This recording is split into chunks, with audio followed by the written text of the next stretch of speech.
I'm the head of the CIDG, ma'am. Pero kayo lang ang nagplano I have ng 2,000 operation. people. I have 2,000 people under me. Sir.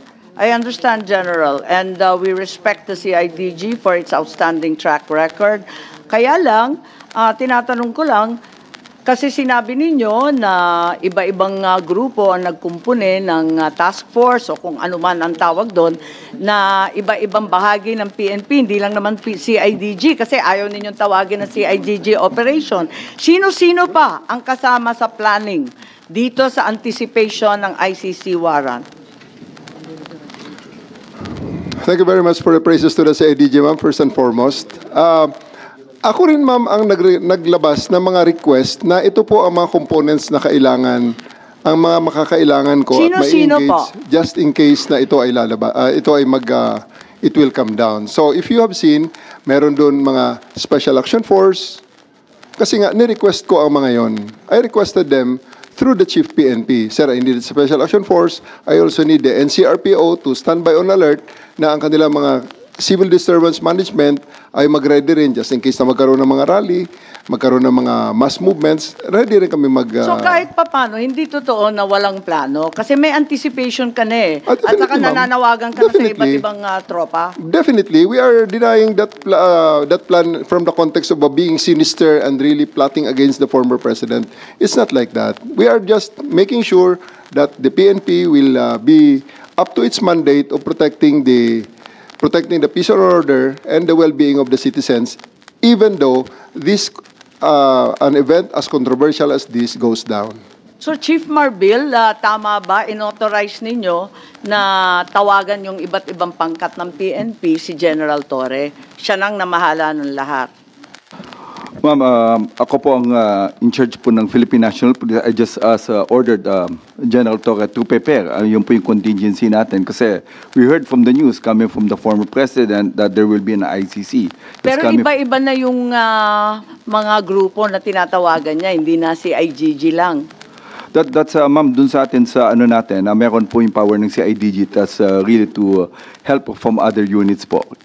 Okay naman po sa Philippine National Police po yan. Okay, eto naman tayo sa mga nangyari doon sa Villamor na, no, sa 250th. Ano na ang nangyari doon? Gusto lang natin malaman at itatanong kung ano nangyari dahil nandito na tayo, no? Umabot na tayo sa Villamor. Was there a time na may binantaan ka o tinakot o pinagsabihan kung sino man doon?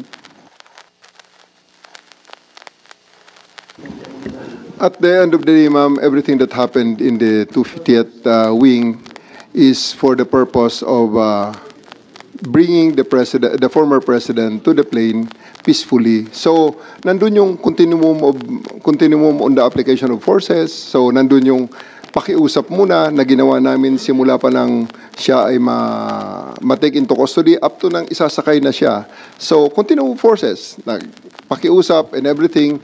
And kailangan there's always a time to tell them that... Parang hindi na pakiusap ang nangyari. Yes, ma'am. Kasi inaresto na ninyo si Attorney Medialdeo, sabi ninyo, obstruction of justice, tama?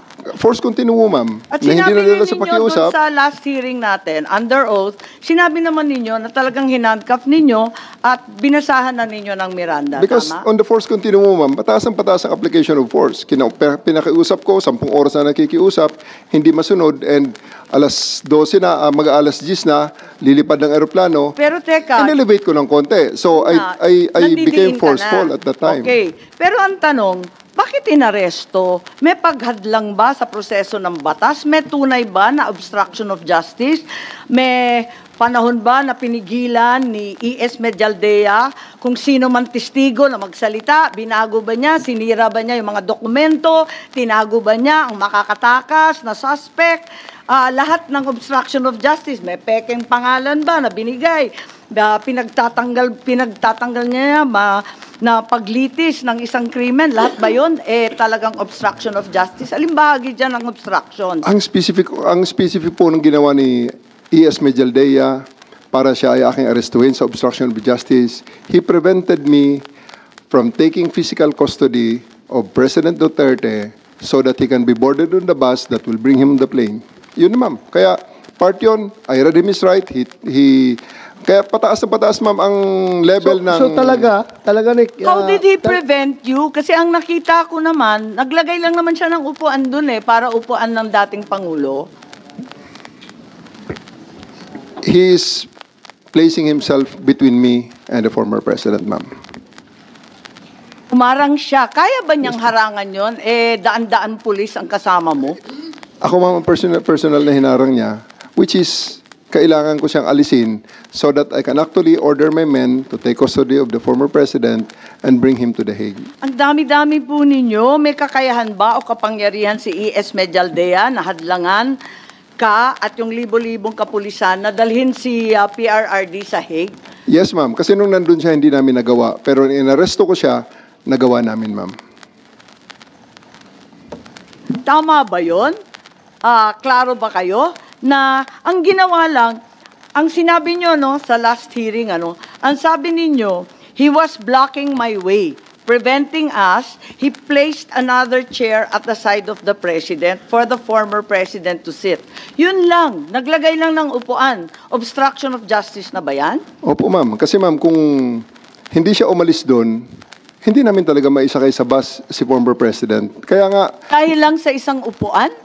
No, ma'am. Pag umupo siya uli, problema na uli yun, ma'am. Paano namin siya mapalakad? Di, bubuhatin namin siya. Libo-libo Which is, I really naman don't kayo. want to do. Yes, ma'am. Apakaklaro naman sa PD 1829. Yung obstruction of justice, iilan lang naman ang patakaran, ilan lang yung pamamagitan para obstruction. Wala namang sinasaad doon na, lalagyan mo ng upuan para maupo yung matanda. Meron bang ganun? Ma'am, basta ang bottom line lang po dito, ma'am, after he was removed from the area, wala pang 5 minutes, ma'am, the former president said, let's go. Kaya siya ay sumakay ng What bus. particular mode? Wag mong gawing justification yan na General Torre na porque na-handcuff mo na si A.S. Medialdea, 5 minutes, nadala mo na kaagad si Pangulong Duterte sa aeroplano. Ang tanong dito ngayon, yung pag-handcuff mo ba, ano justification mo? Yun lang naman. Yun naman, bakit? I stand by it, sir. I read him his rights and tell him what law he's violated and I arrested him and told him exactly what is the basis of my arrest for him. And lawyer siya. Sumama naman sa akin, sir, ng maayos, si E.S. Medialdea. Actually, hindi ko na nga Sino hindi nailagay sasama doon? Kadami ninyo doon. Kaya nga, sir. Na ninyo. Ganun lang talaga, sir, siguro. Dahil there's really a need to put an end on everything at that night na kailangan matapos na yung situation. Balik tayo. Ilang beses mo na inulit-ulit. Hulihin si President Duterte at dalhin sa daig. Yun talaga mission mo. Yes, sir. Sino nag-order sa'yo? The Chief of the Philippine National Police, sir.